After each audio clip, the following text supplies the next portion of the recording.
Ah bah il est là, regardez, il s'installe, c'est formidable. Magie du direct, magie des micros ouverts également. Bonsoir Arnold, comment ça va? Ça va bien Eric? Eric Antoine. Je suis content de vous voir. Mais moi aussi je suis content.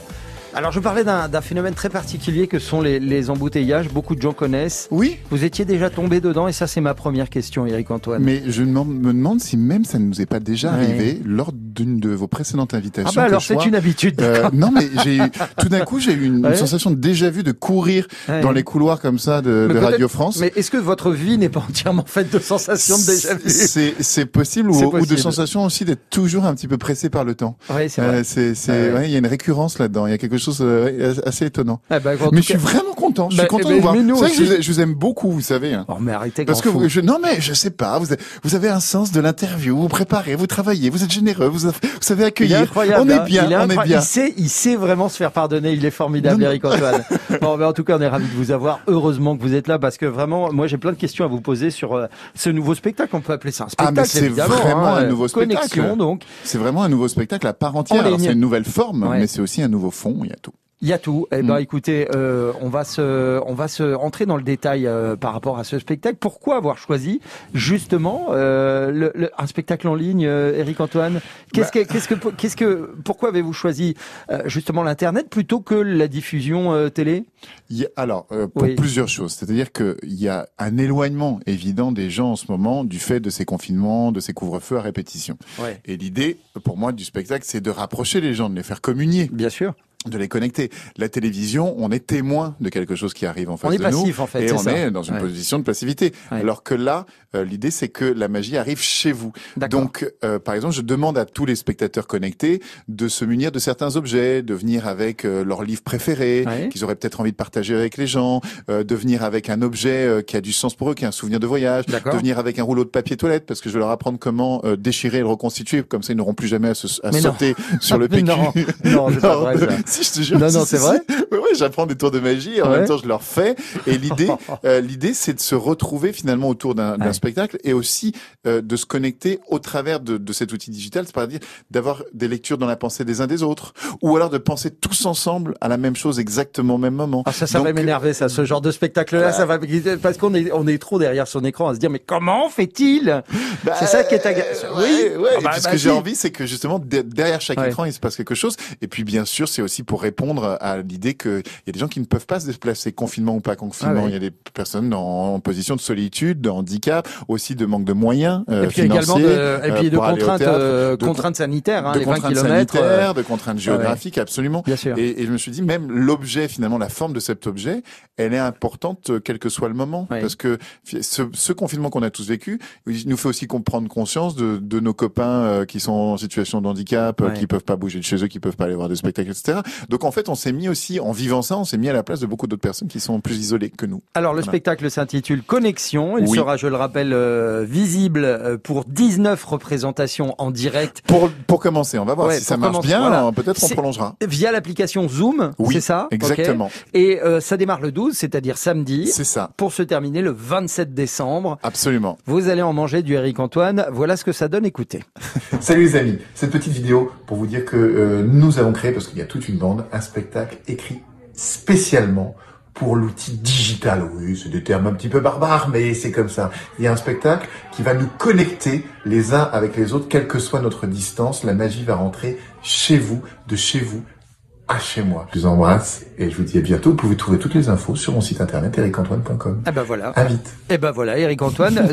Tous les renseignements sont là. On peut également acheter des billets parce que c'est un spectacle évidemment qui est payant, comme tous les spectacles que vous pouvez voir actuellement. Les concerts que vous ne pouvez pas voir dans les salles, ils sont retransmis sur l'internet, mais ça reste quand même payant. Bon, c'est beaucoup moins cher que d'aller. Évidemment, c'est beaucoup moins cher. C'est par connexion, c'est-à-dire une connexion est à 25 €. C'est un prix unique et que vous soyez 2, 3, 4, 5, 6. Alors pas plus de 6, évidemment. Pas plus de 6, absolument. Mais c'est le même prix. Et donc, c'est un prix par connexion. Voilà. Alors, 25 divisé par 6, écoutez, je pense qu'on peut s'en sortir. C'est pas mal, par rapport à un spectacle classique. Et en fait, la grosse différence pour moi, c'est par rapport à tous les copains, sur lesquels je vais pas dire du mal d'eux, mais en même temps, je trouve dommage justement de faire des spectacles digitaux qui soient finalement des retransmissions télévisuelles, où il n'y ait pas d'intérêt autre que tu peux voir le spectacle à la télé ou sur ton ordinateur, quelle différence.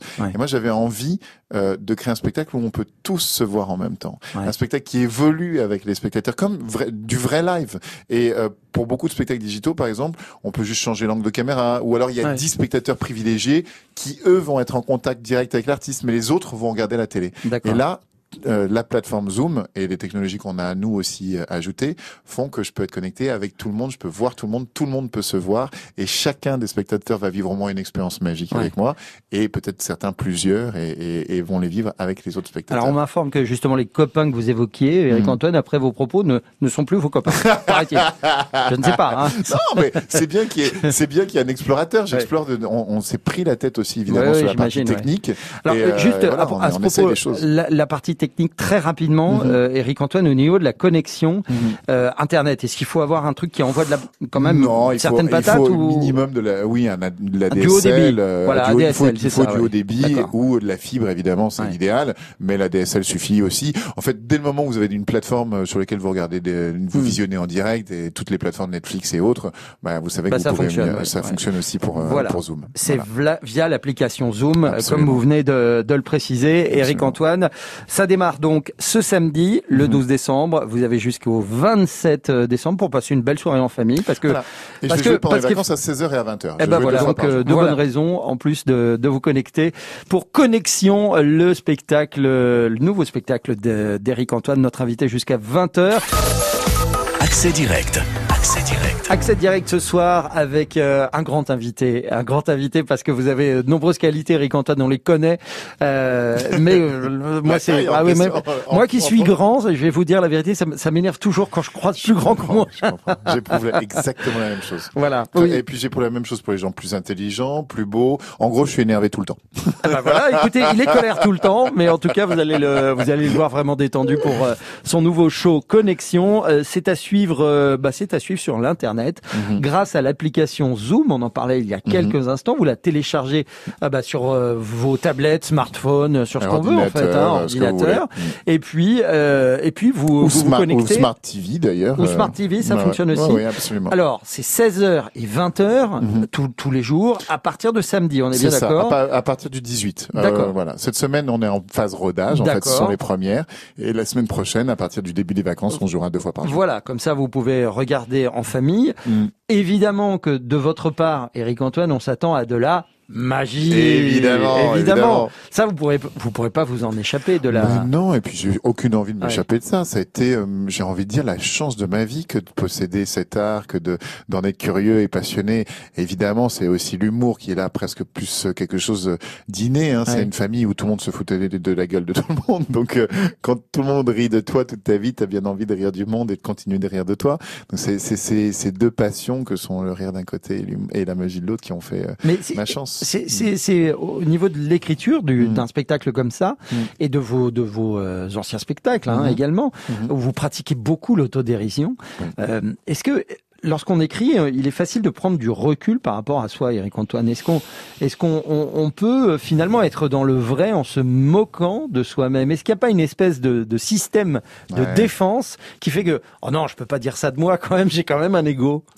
Il y a double chose. En fait, quand t'écris, parfois t'écris des choses et tu ris et tu peux même te blesser en écrivant. Ça peut arriver. Alors se blesser au propre ou au figuré? Au propre et au figuré. Finalement. Et tu peux te blesser émotionnellement et tu peux te blesser physiquement parce que les deux vont de pair. En plus, souvent quand tu te blesses émotionnellement, tu te blesses physiquement. Mais moi, je me suis fait des vannes. Et qui ont été tellement durs que parfois je me fais la vanne, les gens rient, mais moi j'ai mal. mais pourquoi ce petit côté masochiste, Eric Antoine? Parce que je trouve que en fait le rire, quoi qu'il arrive, il donne une distance que je trouve être une saine distance avec l'émotion, donc avec le drame. Donc ces petites blessures là, ça t'endurcit, le cuir aussi. Tu sais, on dit cette vieille phrase que je déteste d'ailleurs, qui dit tout ce qui ne tue pas rend plus fort. Je la trouve débile parce que je trouve que tout ce qui ne tue pas parfois rend plus con, plus triste, plus méchant, mais par moment, c'est sur le rire, le fait de, je peux pas me moquer de tout le monde sans me moquer de moi-même, c'est pas possible. Donc c'est un exercice, c'est comme un muscle que j'entraîne. Voilà. Ouais. Alors le rire, vous avez découvert parce que c'est un véritable pouvoir, ça, le rire avec Antoine. Est-ce qu'il est arrivé avant, après la magie, en même temps? Comment ça s'est passé? C'est vraiment avant. Je crois que c'est un truc de famille. Ma mère riait de moi, ma mère et moi, on riait du monde. Votre maman riait de vous, Eric Antoine, c'est pas vrai? Elle se foutait de moi, évidemment. Bah oui, dès que je me prenais un peu trop au sérieux, dès que je faisais une bêtise et tout ça, elle riait, quoi. Ouais. Et moi, quand elle riait, ça me faisait rire. Quand je tombais, qu'elle riait, moi je riais aussi avec elle, quoi. Ça a dû être une famille joyeuse, hein, ça oui, mais en même temps c'est marrant parce qu'on a vécu beaucoup de drames et je pense que c'était notre manière de se défendre de ça. De vous protéger, puis je me souviens très bien rire beaucoup d'elle du monde, c'est-à-dire de quelqu'un qui arrive à une caisse, qui est hyper énervé, qui parle mal à la caissière et tout ça. Moi, je me moque de lui immédiatement et je voyais dans son regard qu'il disait mais qu'il est couillon celui-là, et moi je pensais mais qu'il est couillon celui-là, et on se marrait ensemble, quoi. Donc il y avait une espèce de. Vous êtes sûr qu'il pensait vraiment ça, vu vos 2m7? Non, à l'époque j'étais un petit garçon, donc. Mais vous faisiez quand même 2m7 à 11 ans. J'ai cru savoir. 2m3 ans. Alors vous livrez dans ce spectacle, on va en parler dans quelques instants, parce que effectivement il y a la magie, il y a l'humour, évidemment, mais vous arrivez sur les événements qui ont une importance dans votre vie. Vous allez nous expliquer ça. À la magie. Justement, vous allez nous expliquer cela dans un instant. Et puis, je vous rappelle qu'on attend également vos anecdotes. Quels ont été les moments qui ont bouleversé votre vie? Ça peut être parce que vous êtes bouleversé vous-même. Pourquoi pas après tout? De tierces personnes. À vous de nous raconter ça en compagnie d'Eric Antoine. J'aimerais bien. 0810 055 056. À tout de suite sur Eric Antoine. On peut vous taxé de précurseur quelque part j'adorerais ça.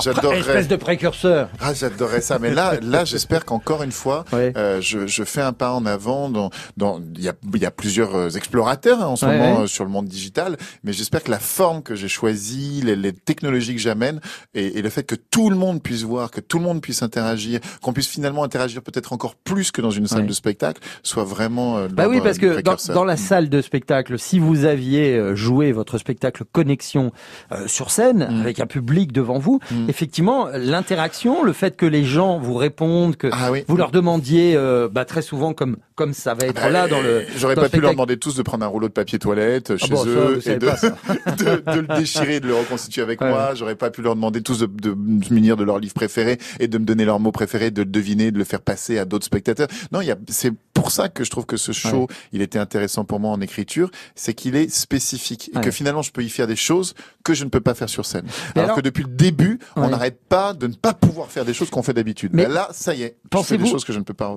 Mais justement, Eric Antoine, alors pensez-vous que c'est une ouverture vers quelque chose de complètement inédit, de nouveau? Est-ce que c'est le début de quelque chose, ça? En fait, ce qui me fait plaisir, c'est de me dire que finalement, c'est des spectacles, c'est des formes qui n'auront peut-être pas lieu autant que je vais jouer. Quand je remonterai sur scène, c'est ma vie, c'est ma passion, donc je peux pas faire autrement. Mais je me dis que ce genre de spectacle, c'est aussi une offre culturelle pour les personnes isolées. Tu peux être en EHPAD, tu peux pas sortir, tu es en position de handicap, tu peux pas sortir, t'as pas le pognon aussi, t'as pas les moyens d'aller au théâtre, de prendre la voiture, de machin, de ceci, donc tu ne peux pas. Là, je pense qu'il y a une offre qui est une autre offre et qui vient compléter l'offre culturelle générale. Mais que répondez-vous à celles et ceux qui disent oui, mais en attendant, le spectacle, c'est du spectacle vivant que vous faites. Vous appartenez à cette catégorie-là, Eric Antoine, et là, ça n'en est presque plus finalement, puisque il y a par définition du spectacle vivant. Par écran interposé, est-ce que c'est encore du spectacle vivant? Oui, alors ça dépend comment on définit. Encore une fois, il faut qu'on se mette d'accord sur les mots, mais moi je crois que le spectacle vivant, c'est avant tout le live, c'est-à-dire le direct, le direct, et puis la prise directe et l'interactivité, et finalement l'interactivité qui fait changer la performance. Et donc d'un soir à l'autre, ça évolue. La télévision, c'est figé, c'est enregistré, et même un direct en télévision, les téléspectateurs qui sont chez eux dans leur salon ne font pas bouger la performance qui est à la télévision. Donc Donc là, oui, ma performance va bouger. C'est ça, c'est-à-dire que les spectateurs sont acteurs, absolument, de partie intégrante du spectacle. Absolument. Finalement. Leur manière de recevoir, leur manière d'interagir avec moi, de me répondre, va me faire évoluer d'un soir à l'autre. En quoi est-ce que vous vous livrez justement au cours de ce spectacle Connexion? Qu'est-ce que vous pouvez en dire? Parce que c'est vrai que vous pouvez pas dévoiler.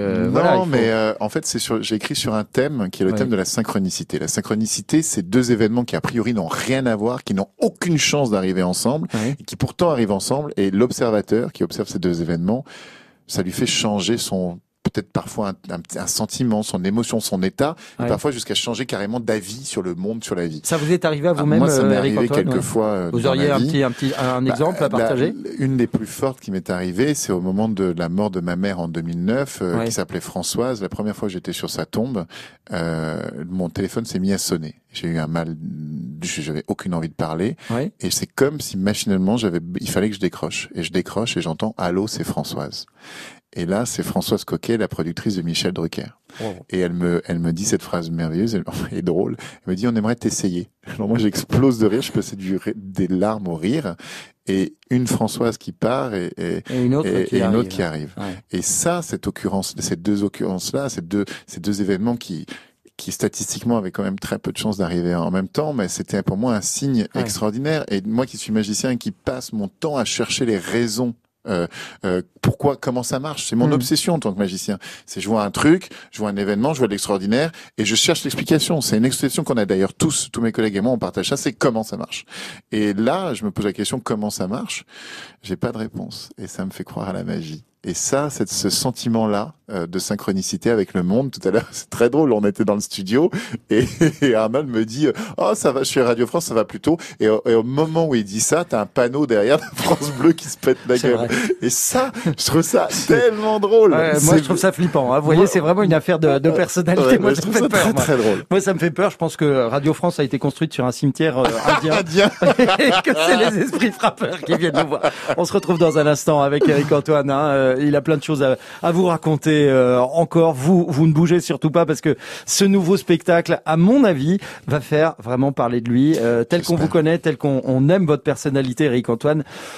Je voudrais pas y mettre ma main à couper parce que j'y tiens, mais je suis assez sûr de moi là-dessus, d'accord ? C'est gentil, Arnold. En tout cas, si vous avez vous-même des événements qui vous ont bouleversé, 0810 055 056, on parle de synchronicité. Eric Antoine, vous disiez, pardonnez-moi, vous disiez sur... Je disais, on était en train de parler de synchronicité, absolument. Tout ça, et puis vous me parliez du moment où vous pensez à votre tendre et bien-aimé, et à ce moment-là, exactement, elle vous appelle. Oui. Et moi, je dis ça, c'est absolument magique, et en même temps, en tant qu'incrédule que je suis, que sceptique que je suis en tant que magicien, combien de fois par jour on pense à la personne qu'on aime, et combien de fois par jour elle nous appelle pas. Et donc nous, on se souvient juste du moment où elle nous appelle. Mais allez donc, savoir, connexions. Mais allez savoir, Gims, qu'on vient d'entendre, il pense peut-être très très souvent à France Bleu. Il nous appelle jamais. Moi, je pense tout le temps à Beyoncé. Elle ne m'a jamais appelé. Ça, c'est dingue. Jamais. C'est de la synchronicité inversée. Voilà. Accès direct. Jusqu'à 20h. Jusqu'à 20h, vous l'avez entendu, Eric Antoine est notre invité à l'occasion de la diffusion en ligne de Connexion. C'est un show digital, Eric Antoine, qui mêle humour, magie, alors ça on connaît, mais également vous y racontez vos propres expériences personnelles. On parle de synchronicité à l'instant. C'est vrai que vous vous interrogez là-dessus. Est-ce que vous croyez au hasard, vous, Eric Antoine ? Je crois qu'il y a 4 éléments qui nous survolent continuellement, que sont le hasard, la chance, le destin et le libre arbitre. C'est-à-dire que dès le début, on est quelque part, donc il y a tout un tas de choses qui sont écrites avec un potentiel, avec un ADN. Donc on va être grand, petit, rablé, etc. Donc déjà il y a plein de choses qui sont écrites. Et après il y a la chance on ne peut avoir de la chance que si on joue. C'est-à-dire que moi, par exemple, je joue un spectacle, j'ai décidé de jouer un spectacle digital. Bon, il était possible qu'on soit déconfiné, qu'il y ait personne, et donc j'ai bossé pendant des mois pour rien. Mais en même temps, j'ai joué. Je joue, et puis il y a cette deuxième vague qui est un malheur, pour dire la vérité. Mais en même temps, finalement, je me sens utile dans ce moment parce que mon spectacle va exister dans un moment où les gens peut-être ont besoin. Donc ça, c'est de la chance. Et puis il y a le hasard, c'est le fameux battement d'aile du papillon qui crée la tornade, donc les lois du chaos. Et puis il y a le libre arbitre. il y a ces choix qu'on fait et qui sont des décisions et finalement qui ont des conséquences. Et je crois que ces 4 thèmes s'affrontent tout le temps, tous les jours. Vous en remettez à aucun des 4 en particulier? C'est un peu les 4 ensemble? J'ai une préférence pour la chance et le libre arbitre. Je crois souvent que la bonne décision au bon moment et que de créer les opportunités, d'ouvrir les portes et les fenêtres de l'esprit pour que des choses arrivent. Je crois beaucoup à la chance et au libre arbitre. Alors, votre spectacle est donc digital. On a énuméré, ou vous plutôt avez énuméré il y a quelques minutes de cela, les raisons pour lesquelles vous jouez ce spectacle, et bien sûr une application qui est Zoom. Mais quand même, Éric-Antoine, il y a un lien qui est particulier. Vous sillonnez la France, vous partez un peu partout en tournée. Toute la francophonie aussi. Voilà, la francophonie également. Ça va pas vous manquer, ça? Par exemple, je sais pas, il y a bien des endroits en France où vous vous arrêtez comme ça. Il y a des petits villages où, j'en sais rien, je dis n'importe quoi, mais vous avez le temps de boire un café dans le petit troquet à côté de l'église. Mais j'adore ça. En 20 ans, je crois qu'on a fait plus de 2000 dates de spectacle. Donc j'ai vécu dans 2000 hôtels différents, des plus pourris au plus beau. Je regardais sur mes comptes SNCF, mes comptes Air France, les kilomètres. Je crois que j'avais fait 800 000 kilomètres en avion, 1 million en train. Donc c'est-à-dire je suis sur Mars là. Alors attendez, puisque vous avez une bonne mémoire, Éric-Antoine, moi je ne résiste pas. Moi j'adore sillonner la France. Bon, simplement je me fie pas aux applis, etc. qui recommandent. Si je vous demande là un endroit, là maintenant, un resto qui explose tous les autres. Un resto qui explose tous les autres. Quelque part dans une région de France, vous me répondez. Oh là là, mais moi, c'est vrai que il y a malheureusement beaucoup des grands restos sont soit à Lyon, soit à Paris. Donc c'est un peu les 2 villes où faut aller manger. Et en ce moment, j'ai un amour pour un resto parisien, donc c'est pas très rigolo. Mais c'est un restaurant fusion asiatique asiatique et français qui s'appelle Ran, comme le fameux film d'Akira Kurosawa. Et il y a une aubergine braisée qui déchire sa mère pendant 3 générations au miso et tout. Bon, alors je sais que ça fait pas forcément rêver tous les carnivores, mais moi qui adore ça, qui suis végétarien, je t'avoue que là c'est une espèce d'orgasme du palais. Voilà. Et en espérant que on termine pas après avoir ingurgité ce plat comme les personnages dans ce film que vous citez qui ont un destin un peu funeste. Ah oui, c'est dur. C'est un peu difficile. On va se retrouver dans un instant avec Éric-Antoine. Merci d'être avec nous. Accès direct à Connexion, c'est le nouveau spectacle digital de notre invité, Éric-Antoine, ici présent. Éric-Antoine, évidemment, on vous connaît à travers tous vos spectacles, à travers l'émission sur M6. Talent, Voilà, incroyable talent. Le titre m'échappait là en 2 secondes, je suis vraiment désolé. Et puis alors là, c'est un spectacle 100% participatif, c'est-à-dire que les personnes qui payeront, parce que c'est un spectacle payant, précisons-le en toute honnêteté. C'est vraiment l'idée de retrouver justement une nouvelle forme de spectacle, et aussi parce que, il faut le savoir, moi, sur scène, là, sur le spectacle que je devais jouer cette année, il y a 15 techniciens, donc c'est 15 personnes qui sont au chômage. Mais bien sûr. Et là, on arrive quand même à être 11 à travailler sur ce spectacle. Voilà. Donc c'est aussi intéressant, c'est recréer une économie pour le monde du spectacle, une nouvelle forme, avec une nouvelle forme d'économie aussi. Alors, derrière. On vous rassure, hein, c'est pas 25 € par personne. Non, c'est 25 € par connexion. C'est par connexion, c'est ça. Évidemment. Par foyer, en fait. C'est une connexion. À 4, à 5, jusqu'à 6, c'est le maximum du confinement. Voilà. Qu'est-ce que, une fois qu'on a atteint ce stade d'innovation, parce que c'en est une, qu'on aime ou non, qu'on soit pour, contre, c'est pas là le problème. Mais quand on atteint ce stade d'innovation, Éric-Antoine, on place la barre encore un peu plus haut. C'est ça qui vous fait lever le matin, vous? Ouais. Disons que quand il y a 20 ans, je faisais ce mélange de magie et d'humour, et puis un peu de poésie, un point de vue un peu social, et puis parfois un peu philosophique. J'étais tout seul à faire ça. D'ailleurs, il y avait quasiment aucun spectacle de magie en salle, donc j'étais content d'être l'explorateur et l'aventurier de ce domaine.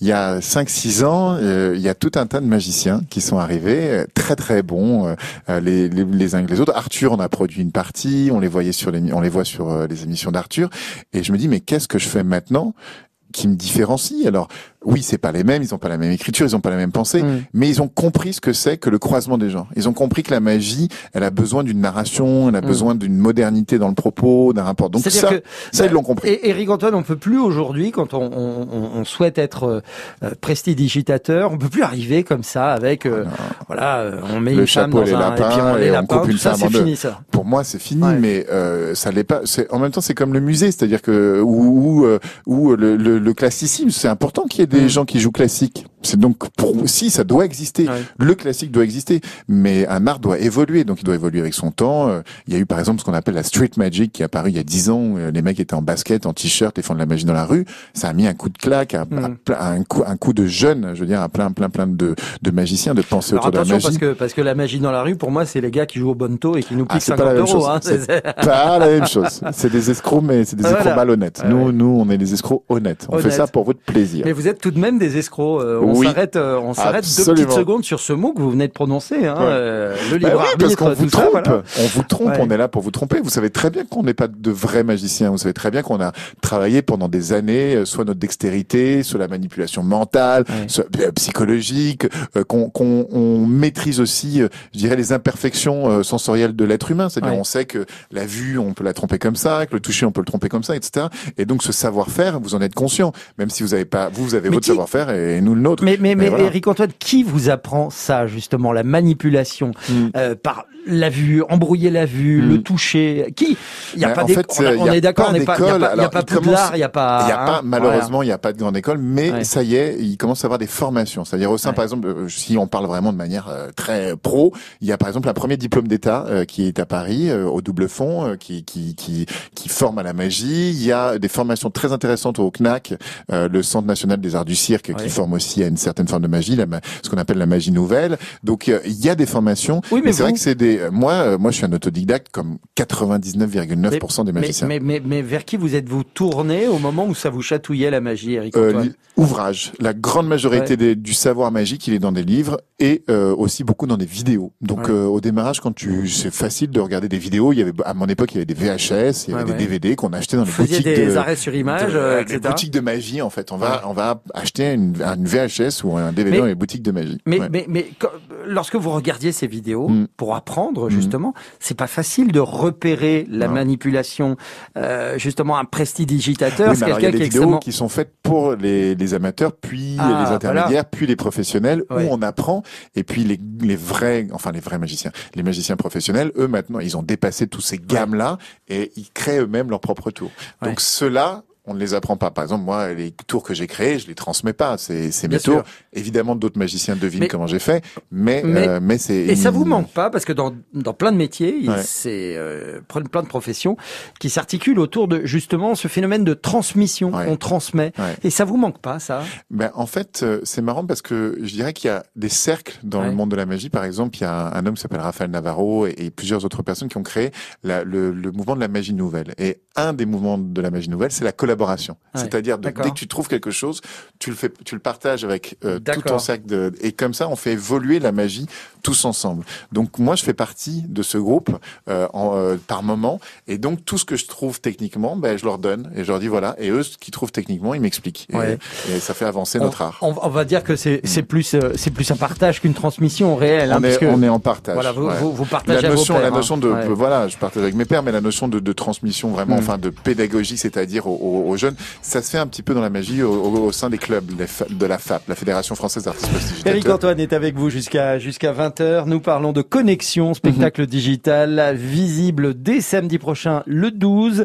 Vous vous connectez avec l'application Zoom. Auparavant, vous achetez votre billet. En fait, allez sur ericantoine.com. C'est le plus simple, tout est expliqué. Vous vous laissez guider et vous en profitez pendant 1 heure. Spectacle qui mêle synchronicité, mais également humour. Vous connaissez Eric-Antoine. D'ailleurs, en termes de synchronicité, on a appris que le standard est en panne, donc on ne peut pas recevoir d'appel. Il y a un panneau France Bleu qui est tombé. Le panneau France Bleu est tombé pendant que... Exactement, et on apprend maintenant que le standard est en panne. Écoutez, voilà, la synchronicité, c'est ça. C'est une suite aussi d'enchaînements.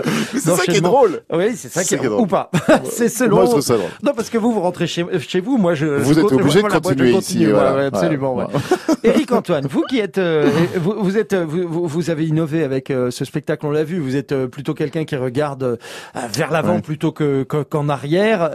Justement, on va inverser, on va plutôt regarder ce qui s'est passé avant, au moment où, à l'époque, sortaient divers objets, diverses technologies, et tout le monde, à cette époque-là, se disait...